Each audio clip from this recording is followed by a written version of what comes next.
warahmatullahi wabarakatuh. Innal hamdalillah nahmaduhu wa nasta'inuhu wa nastaghfiruh wa na'udzu billahi min syururi anfusina wa sayyiati a'malina. May yahdihillahu fala mudhillalah wa may yudlil fala hadiyalah. Asyhadu an la ilaha illallah wahdahu la syarikalah wa asyhadu anna Muhammadan abduhu wa rasuluh.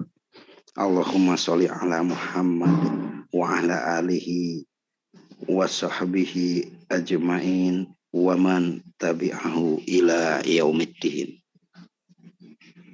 Hadirin partisipan ngaji subuh rahimakumullah yang dirahmati Allah Subhanahu wa taala.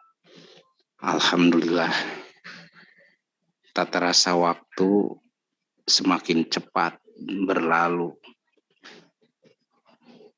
Kita kini sudah berada di hari ke-7 dari bulan Agustus tahun 2021 Masehi, bertepatan dengan hari ke-27 hari Sabtu bulan Zulhijjah tahun 1442 Hijriah.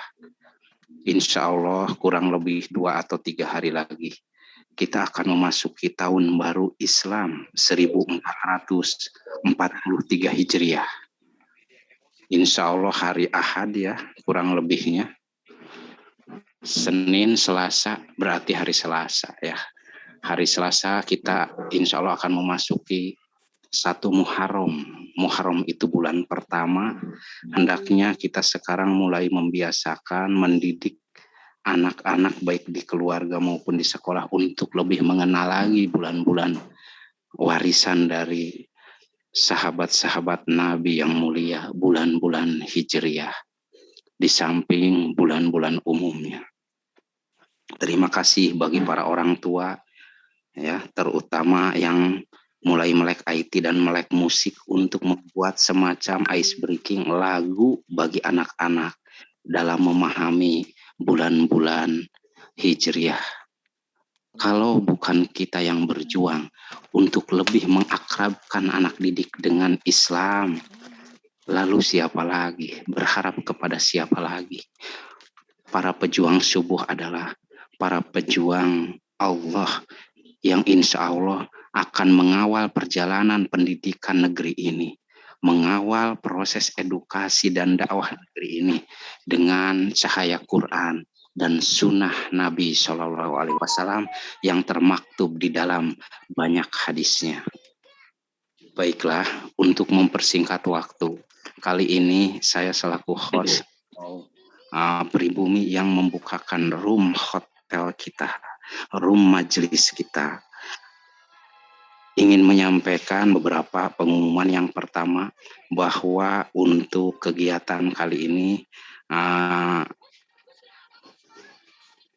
menu pagi kita adalah yang pertama praktek membaca Quran dengan indah, dengan nada pilihan yang akan dipandu oleh Ibu Ustadzah Imas, orang tua dari Tasik yang sekarang sedang bertugas di Sleman, Yogyakarta, dibersamai oleh Bapak pengawas dari Ungaran, Semarang, Jawa Tengah, yaitu Bapak Salim MAG. Kemudian ada juga yang membersamai kita adalah Ibu Ustadzah Nurlailah dari Losari, Cirebon, Jawa Barat, Ibu Ustadzah Nurlailah MPDI. Dilanjutkan sesi berikutnya adalah memahami tafsir singkat surat pilihan, ayat pilihan. Kebetulan ini bertepatan dengan bulan Agustus, maka insya Allah akan masuk ke Quran surat An-Nasr ya. An-Nasr dibersamai oleh Ibu Dr. Penti, orang tua dari Garut, Jawa Barat. Beliau juga guru berprestasi nasional dan aktif terlibat membersamai Kang Asep dalam pelatihan dan pembiasaan pola daring di berbagai majelis, baik itu majelis para orang zaman now, para generasi, maupun TOT Jawa Barat dan sebagainya. Bagi sahabat-sahabat yang berkesempatan gabung, boleh untuk merapatkan di barisan para orang tua zaman now, yaitu di grup Telegram. Grup Telegramnya sudah saya share ya di berbagai grup dan juga dibantu oleh sahabat-sahabat lain. Informasi berikutnya adalah bagi yang berminat ingin menulis, maka boleh menghubungi Madam Hedi dari Bekasi maupun Dr. Penti dari Garut maupun langsung ke saya.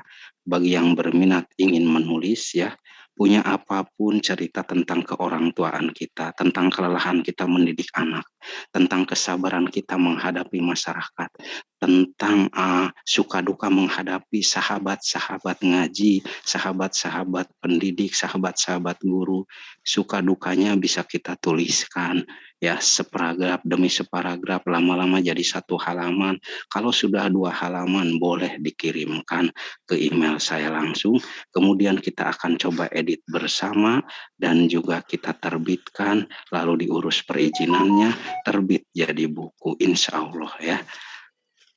Kita para orang tua zaman now harus semakin jeli melihat perubahan zaman, lalu mengawal proses pendidikan anak-anak milenial kita, anak-anak yang sehari-harinya sudah serba ngenet, serba gadget. Semoga tidak ada gap jurang pemisah yang terlalu menganga antara kita kelahiran abad 19 dengan mereka yang kelahiran abad 21 ya. Abad 2021 ini milenial banget ya. Didiklah anakmu sesuai dengan zamannya, karena mereka itu akan hidup di zaman mereka, bukan zaman kita. Begitu menurut sahabat Rasulullah SAW, Ali bin Abi Thalib radhiyallahu anhu. Semoga Allah meridhoi kepada beliau. Baik, Ibu Imas, cek sound, halo. Iya Kang, iya siap. Baik, surat An-Nasr dipersilahkan. Assalamualaikum warahmatullahi wabarakatuh. Waalaikumsalam warahmatullahi wabarakatuh. Baiklah, Ibu yang saya hormati, kita akan mempelajari surah An-Nasr. Ya.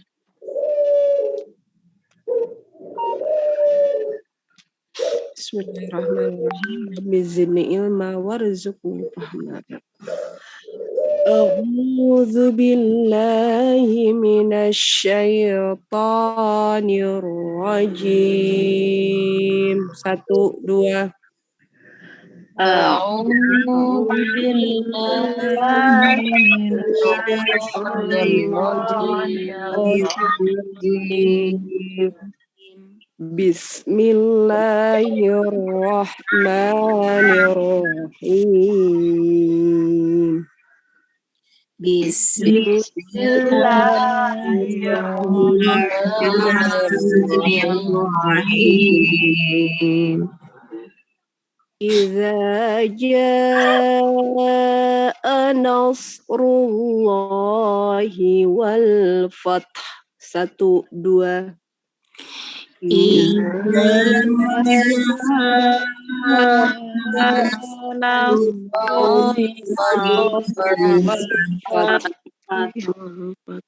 Wa ra'aitan nasa yadkhuluna fi dinillahi afwaja. 1, 2. Tarik nafas. Ra'aitan nasa yadkhuluna fi dinillahi afwaja. Fasabbih bihamdi rabbika wastaghfir. 1, 2. Fasabbih bihamdi rabbika wastaghfir. Innahu kana tawwaba.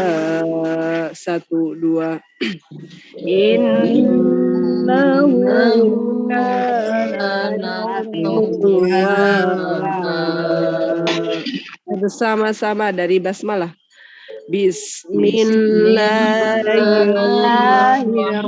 Bismillahirrahmanirrahim. Idza jaa nasrullahi wal fath wa ورأيت ra'aitan الناس يدخلون في دين الله أفواجا fasabbih bihamdi فسبح rabbika بربك واستغفر wastaghfir إنه innahu kana كان tawwaba. توابا. Satu orang dicoba. Rumah ada? Ada. Silahkan. أعوذ بالله من الشيطان الرجيم. بسم الله الرحمن الرحيم. إذا جاء نصر الله والفتح ورأيت الناس يدخلون في دين الله أفواجا فسبح بحمد ربك واستغفر إنه كان توابا. Sadaqallah azim. Terima kasih kepada Bu Rumah untuk bacaan wal-fath. Wafat ya. Ya. Ujungnya kan ada hak. Oh ya, terima kasih Bunda. Wal-fath ya. Wafat. Baiklah, Bapak Ibu, kita tutup dengan sadaqallah bersama-sama. Terima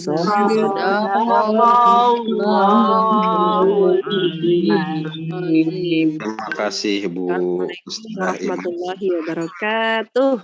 Waalaikumsalam warahmatullahi wabarakatuh. Terima kasih kepada Ibu Ustazah Imas, Mas Wariah, SPDI dari Tasikmalaya dan juga yang kini sedang bertugas berjuang dakwah dan pendidikan di Kota Sleman, Daerah Istimewa Yogyakarta. Nah, bagi para sahabat orang tua se-Indonesia yang sudah merapat di majelis kajian ini, alhamdulillah sudah ada 27 orang, bisa melakukan absensi ya, bukti kehadiran, keaktifan, dan untuk kesinambungan silaturahim kita ke depan, silahkan dengan memanfaatkan kolom chat pada room Zoom ini ya. Cukup mengetikkan nama lengkap, kemudian nomor WA dan email serta asal daerah provinsinya. Seperti itu. Kemudian untuk kajian IT insya Allah kita akan upayakan ikhtiarkan minimal seminggu 2 kali. Jangan khawatir, kajian IT dan literasi insya Allah seminggu 2 kali. Dan untuk ngaji barengnya insya Allah setiap subuh. Mudah-mudahan pola pembiasaan positif ini bisa kita tularkan kepada anak didik kita di rumah maupun di sekitaran tetangga, masjid, surau ya, tajuk, musola, ataupun di sekolah. Baik sahabat orang tua yang soleh-solehah yang dirahmati Allah. Sebagaimana kita tahu bersama bahwa sebentar lagi juga selain tahun baru Islam, kita akan memasuki 17 Agustus tahun ini ya. Dalam riwayat perjalanan bangsa ini ya, tercatat nama-nama para sultan ya. Sultan itu berasal dari bahasa Arab. Jadi bicara tentang sejarah kemerdekaan Republik Indonesia identik dengan perjuangan kaum muslimin. Islam ini telah menjadi pencerah, telah menjadi pengawal ya bagi perjuangan para kaum muslimin di bumi pertiwi ini. Nama-nama para sultan yang berjuang gigih menentang penjajahan itu katakanlah dari Banten ada Sultan Agung Tirtayasa ya dengan kegigihannya bertempur sampai darah penghabisan mempertahankan tanah airnya dari rongrongan penjajah. Kemudian di Makassar ya Sulawesi Sultan Hasanuddin bahu-membahu bersama rakyatnya untuk menahan gempuran Belanda. Kita juga ingat tentunya di Mataram ya, nama Sultan Agung sudah tidak asing lagi sebagai pahlawan nasional yang turut membela tanah air sampai akhir hayatnya. Masih ada lagi yang lainnya, misalnya Sultan Babulah di Ternate, Sultan Iskandar Muda mahkota alam Aceh ya, yang di Pertuan Agung ya, Minangkabau ya, Trunojaya di Madura, kemudian Karaeng ya, Galesong dari Makassar, Untung Suropati, Adipati Arya Jaya Negara dan lain-lainnya. Sebagian dari mereka ada yang ditahbiskan sebagai pahlawan nasional, sebagiannya lagi tidak. Terlepas dari itu semua, ya perlu dicatat dengan tebal bahwa Islam telah mendorong ya para pahlawan tersebut untuk berjuang membebaskan diri dari penjajahan. Jadi Islam telah dijadikan sumber semangat untuk berjuang melawan penjajah. Di Aceh ada Tengku Cikditiro ya dan Cutnya Adin berjuang mengobarkan perlawanan kepada penjajah. Di Minangkabau, gerakan Padri itu kan kita tahu dipimpin oleh seorang ustadz kiai ulama ya berjubah ya bersorban tuanku Imam Bonjol. Betul-betul membuat Belanda kewalahan ya di Minangkabau. Lalu di Jakarta, masyarakat tidak akan lupa kan dengan jasanya Syarif Hidayatullah yang berhasil merebut Batavia ya. Kala itu Batavia kemudian dibebaskan lalu diberi nama Jayakarta. Jaya itu artinya kemenangan ya, terinspirasi dari surat Al-Fat. Al-Fat itu kemenangan artinya ya, sedangkan Karta itu nyata jelas yaitu Fatham Mubina. Di surat Al-Fat bisa dicek nanti, Mubina itu jelas ya, jelas idhar. Jadi kemenangan yang real, kemenangan yang nyata. Jadi Fatham Mubina menjadi Jayakarta ya. Bahkan dulu waktu kita sedang masih di bangku SD terkenal ada grup lawak ya namanya di Jayakarta Group ya, Jojon CS ya. Lalu dirubah lagi menjadi Jakarta. Di Jakarta masyarakat tidak akan lupa kan dengan jasa Syarif Hidayatullah. Nah, Syarif Hidayatullah itu seorang ustadz ulama ya yang berhasil merebut Batavia untuk kemudian dinamai Jayakarta. Di Jawa masyarakat akan selalu mengenang Pangeran Diponegoro sebagai pahlawan kebanggaan mereka. Demikian pula dengan Sunan Gunung Jati di Cirebon ya. Lalu dijadikan nama kampus SGD di Bandung, Sunan Gunung Jati. Lalu senior Sunan Gunung Jati itu Syekh Nurjadi menjadi nama kampus di Cirebon ya. Seniornya Syekh Nurjati jadi nama kampus di Cirebon, lalu juniornya jadi Sunan Gunung Jati kampus di Bandung ya, Jawa Barat itu ya. Mereka semua berjuang dengan panji-panji Islam, berjihad melawan penjajah sampai titik darah penghabisan.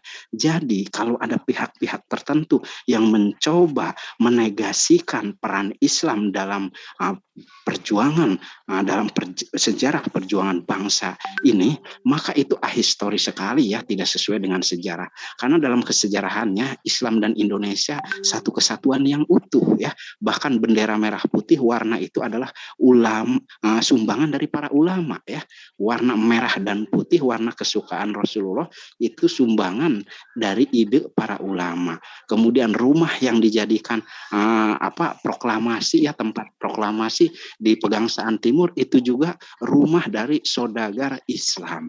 Kemudian batik itu adalah pakaian yang tradisional yang menutupi aurat pada zaman Majapahit dan seterusnya, karena para ulama, para wali songo melihat masyarakat saat itu belum menutup aurat dan masih ditutupi daun-daunan.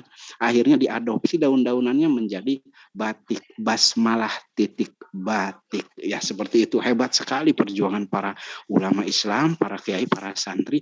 Maka sekarang saya menghimbau kepada diri saya sendiri dan kepada sahabat orang tua Muslim, marilah kita percaya diri ya, yakin dengan kemampuan diri yang Allah anugerahkan kepada kita, bahwa Islam insya Allah akan mengawal perjalanan dakwah dan pendidikan di negeri ini Indonesia tanpa Islam apalah jadinya.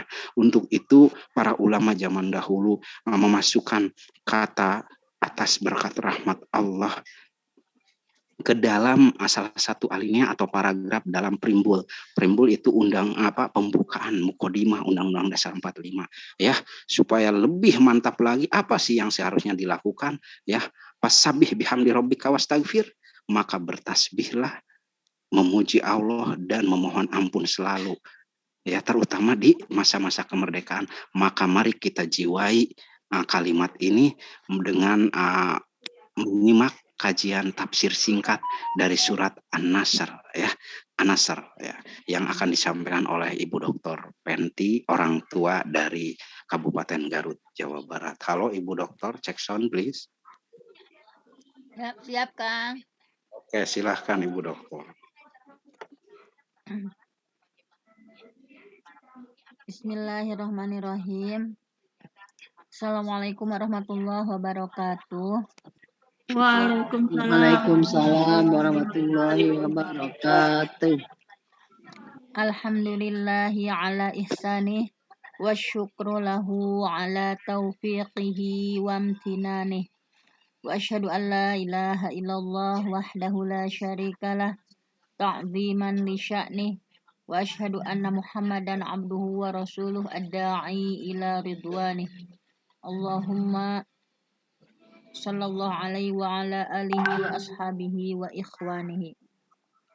Alhamdulillah kita dapat melanjutkan kegiatan selanjutnya ya, yaitu tafsir. Kita akan tadabbur tafsir surah An-Nasr.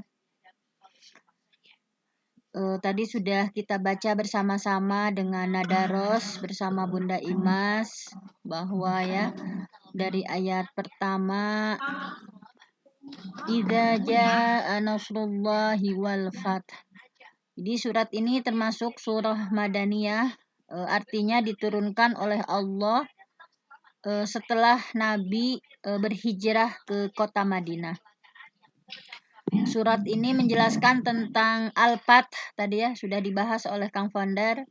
Al-Fath yaitu kemenangan Nabi SAW dalam Futuh Mekah. Kemudian setelah peristiwa Futuh Mekah ini, Nabi SAW merutinkan ya sholat 8 rakaat, sholat duha sebagai bentuk syukur kepada Allah Subhanahu wa Ta'ala. Jadi setelah peristiwa Futuh Mekah ini, Rasulullah mendawamkan 8 rakaat sholat duha sebagai bentuk syukur kepadanya.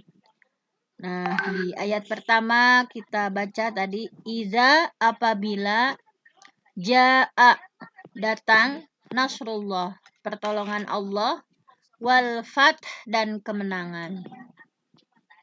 Nah, ada yang menafsirkan ya, kalau menurut Ibnu Katsir, al-fath di sini itu yang dimaksud ya, dan ijma ulama juga menyebutkan bahwa al-fath di sini itu adalah Futuh Mekah.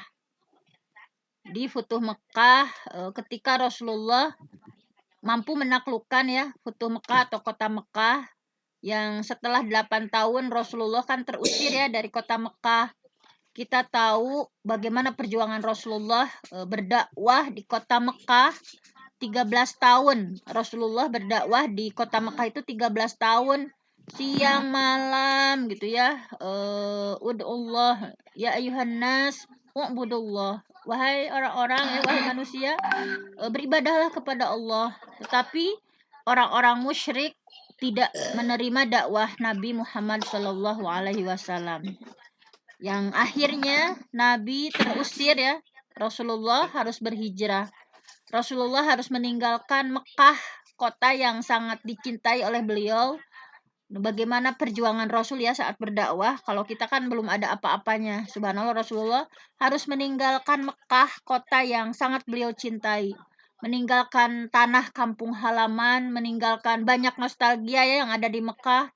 Rumah istrinya, Siti Khadijah, anak-anaknya yang dilahirkan di kota Mekah. Jadi Nabi SAW itu sangat mencintai kota Mekah.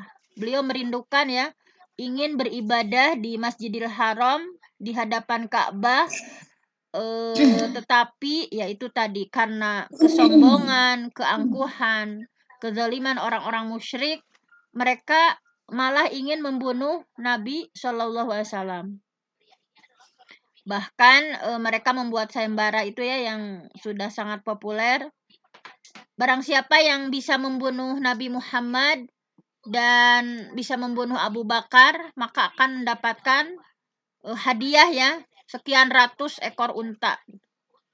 Akhirnya Rasulullah ya Nabi Muhammad SAW bersama Abu Bakar berhijrah meninggalkan kota Mekah yang sangat dicintai. Jadi Nabi itu setelah ya, terusir dari kota Mekah selama 8 tahun, alhamdulillah mampu kembali menaklukkan kota Mekah dengan rahmat Allah, dengan inayah dari Allah. Nah, peristiwa itu dikenal dengan Futuh Mekah, penaklukan kota Mekah. Nah, jadi ayat selanjutnya kan waro'aitan nas waro'aita, dan kamu melihat ya, Nabi Muhammad melihat annas orang-orang yadkhuluna mereka masuk fi dinillah dalam agama Allah afwaja secara berkelompok-kelompok atau berbondong-bondong. Jadi setelah peristiwa Futuh Mekah itu kan orang-orang berbondong-bondong untuk masuk Islam. Jadi menurut para ahli tafsir banyak kabilah-kabilah Arab yang sangat menanti ya sebetulnya sangat menanti kemenangan Nabi Muhammad untuk mengalahkan kafir Quraisy.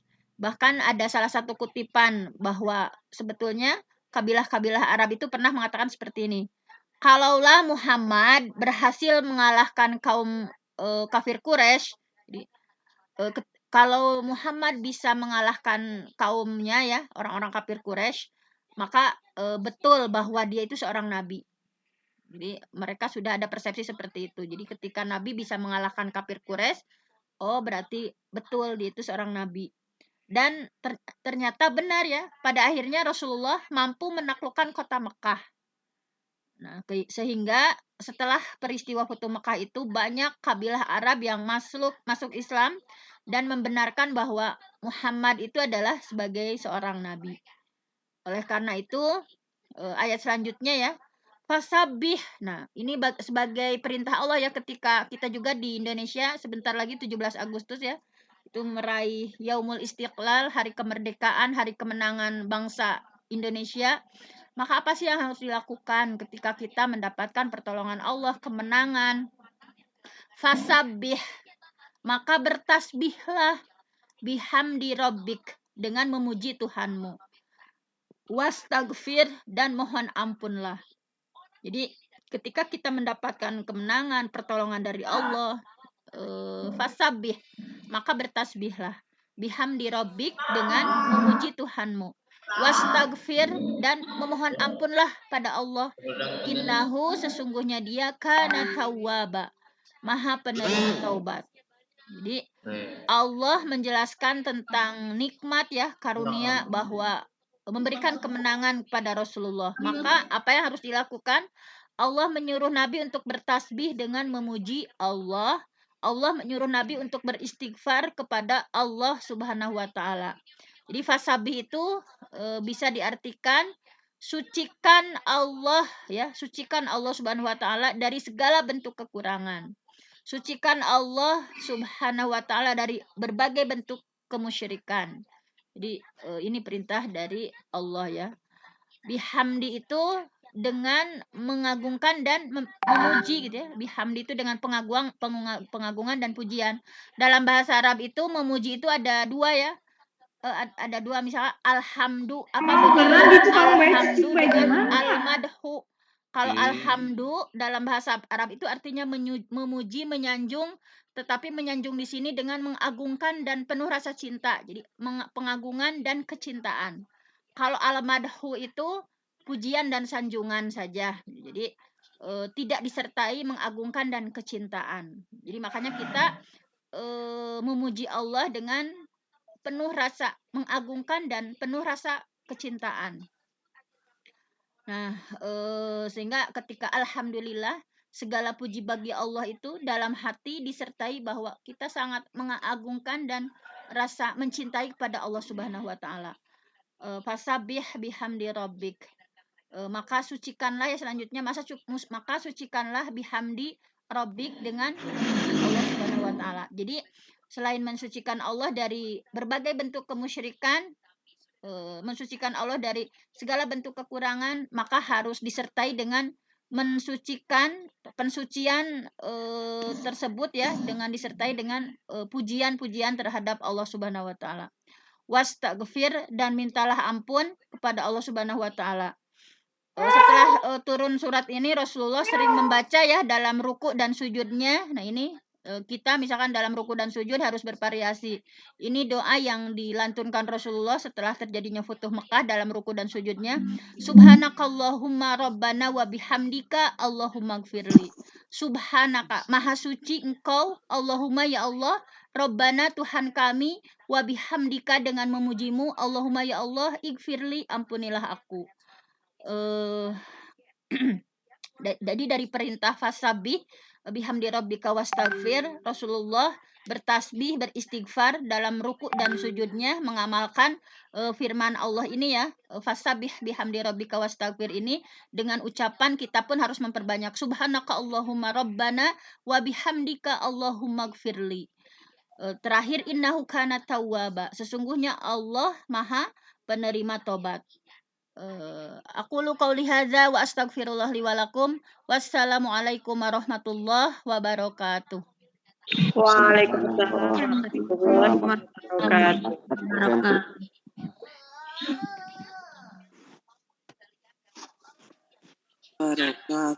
Terima kasih kepada Ibu Dr. Penti yang telah memberikan ulasan ya terkait tafsir singkat dari surat An-Nasr ya. Masya Allah, luar biasa sekali ya, kandungan maknanya ini menantang bagi kita para orang tua untuk semakin menambah ya tulisan kita. Ini bahan-bahan tulisannya luar biasa pagi ini ya. Tadi dari sisi bacaannya itu bisa diangkat jadi tulisan. Kemudian dari sisi tafsir singkatnya juga bisa diangkat jadi tulisan. Kategori yang dipilih kan bisa macam-macam ya. Bisa larinya ke cerpen, bisa juga ke puisi atau gabungan keduanya ya. Boleh-boleh saja. Silahkan, yang penting menulis dan menulis. Orang tua zaman now melek IT juga melek literasi, namun tetap melek religi. Karena literasi dan IT tanpa pengawalan Islam, tanpa pengawalan ngaji Quran Sunnah itu akan kebablasan ya.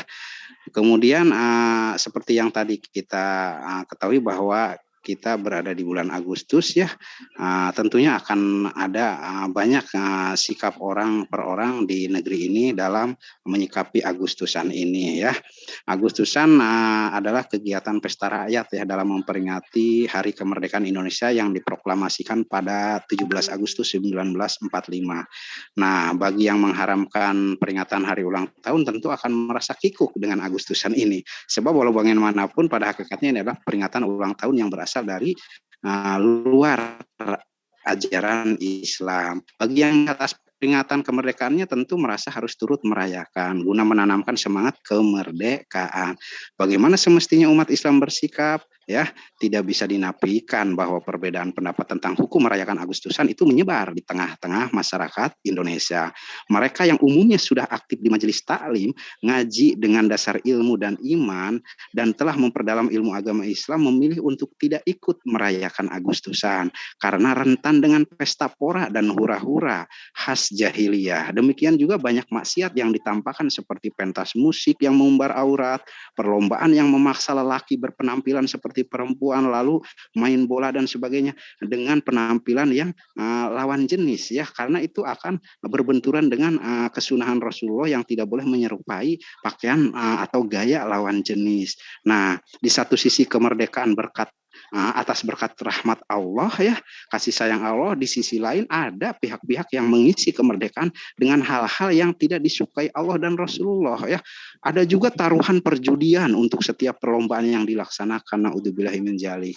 Sementara itu mereka yang umumnya belum terlalu aktif di kajian ilmu, ngaji dan sebagainya, apalagi yang kebetulan diuji oleh Allah menjadi pengurus RT RW misalnya dan aparat pemerintahan lainnya, pasti akan mendukung sepenuhnya Agustusan demi memeriahkan hari yang paling istimewa di negeri ini. Agustusan juga dalam perspektif mereka menjadi sangat penting untuk meningkatkan semangat kebangsaan, persatuan dan kesatuan rakyat Indonesia di dalam lingkup kenegaraan Republik Indonesia. Nah, tentu ini menggelitik untuk diangkat jadi tulisan. Silahkan sumber-sumber bacaannya dilengkapi dulu, kemudian tulisannya sebernas mungkin, daging semua, bermanfaat, tidak ada duri-duri yang mencelakai pembacanya. Jadi tulisan kita itu harus benar-benar salimah, aman, selamat, jangan sampai dolmudil, sesat dan menyesatkan umat. Seperti itu ya. Ini menarik sekali nih tema Agustusan ya. Insya Allah nanti Madam Hedi dari Bekasi akan membersamai kita semua mengawal perjalanan literasi sahabat-sahabat ngaji untuk edisi kedua. Untuk edisi pertama alhamdulillah sudah ada 30 orang para orang tua se-Indonesia yang bergabung dalam satu grup menulis buku. Insya Allah ya. Dan untuk gelombang 2 insya Allah nanti akan diumumkan di grup ya syarat-syaratnya apa saja. Mungkin itu saja ya sebagai kalimat yang harus kita pertebal bersama adalah fasabbih bihamdi rabbika wastagfir. Maka bertasbihlah kepada Allah dalam menikmati kemerdekaan ini, fasabbih bihamdi rabbika, dan dengan selalu memuji Allah, jangan memuji diri sendiri, jangan memuji Presiden RI pertama, jangan memuji salah satu pahlawan, pujilah Allah.